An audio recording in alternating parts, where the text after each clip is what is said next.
Now Barry's been flying Warbirds for the last 15 years. He's amassed over 3,000 hours of flight time flying Warbirds. While in the second year doing airback performance like he's doing for us this afternoon, he's also a formation pilot. Barry comes back to the right-hand side this time. Watch him take this airplane. Straight down to airspeed, come across the center. As he goes to the left-hand side of the box, he's going to load himself about 3 Gs right there. Pulls that airplane up.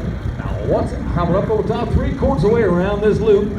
As the nose comes down, it's going to roll the airplane back to the upright.